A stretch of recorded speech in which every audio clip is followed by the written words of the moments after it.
Thursday നൈറ്റിൽ food കഴിച്ചവർക്കാണ് പ്രശ്നം വന്നത്. അപ്പം ഡിന്നറിന്റെ കൂടെ ചിക്കൻ കറി ഉണ്ടായിരുന്നു അന്ന്. അത് കഴിച്ചതിന് ശേഷം സിംറ്റംസ് സ്റ്റാർട്ട് ചെയ്തു. വയറുവേദന, വൊമിറ്റിംഗ്, ഡയറി ഒക്കെ ആയിട്ട്. എൻ്റെ റൂമിലെ കുട്ടിയൊക്കെ ഉണ്ടായിരുന്നു, എനിക്കും ഉണ്ടായിരുന്നു. പിന്നെ കുറച്ച് പേരൊക്കെ ഹോസ്പിറ്റലിൽ പോയി എന്നാ പറഞ്ഞത്, അറിയില്ല ശരിക്കും. പിന്നെ ഇങ്ങനെ ലിസ്റ്റ് ഒക്കെ എടുത്തിട്ടുണ്ടായി എത്ര പേര് എഫക്റ്റഡ് ആയി എന്ന് പറഞ്ഞ്. അതിലിപ്പോ ഒരു 80+ സ്റ്റുഡൻസിന്റെ പേര് വന്നിട്ടുണ്ട്. ഈ മെസ്സിന്റെ പേരിൽ ഇത്ര പരാതി ഉണ്ടായിരുന്നില്ല. ബട്ട് കഴിഞ്ഞ വർഷം മഴക്കാലത്തൊക്കെ നല്ല ഇഷ്യൂസ് ഉണ്ടായിരുന്നു.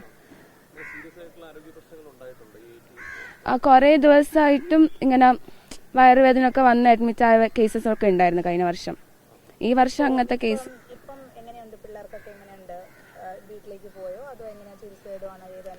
കറക്റ്റ് ഡീറ്റെയിൽസ് അറിയില്ല എല്ലാവരുടെയും. എനിക്കൊരു 1 day സിംറ്റം മാത്രമേ ഉണ്ടായിരുന്നില്ല, വോമിറ്റിംഗ്. പിന്നെ പ്രശ്നം ഉണ്ടായില്ല. നല്ല ഫുഡാണ് ഇവിടെ. ഇപ്പം ഇവിടെ സ്റ്റുഡൻസ് കംപ്ലൈന്റ് ഇങ്ങനെ പറയും, എന്തെങ്കിലും പ്രശ്നം ഉണ്ടെങ്കിൽ തന്നെ പറയും. അപ്പൊ അവർ നന്നാക്കി തരും. വലിയ പ്രശ്നമില്ല.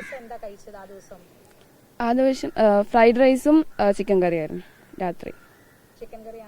അതെ, കഴിച്ചവർക്കാണ് പ്രശ്നം എന്ന് പറഞ്ഞത്. വെജ് കറി ഉണ്ടായിരുന്നു, പക്ഷെ അത് കഴിച്ചവർക്ക് പ്രശ്നമില്ല.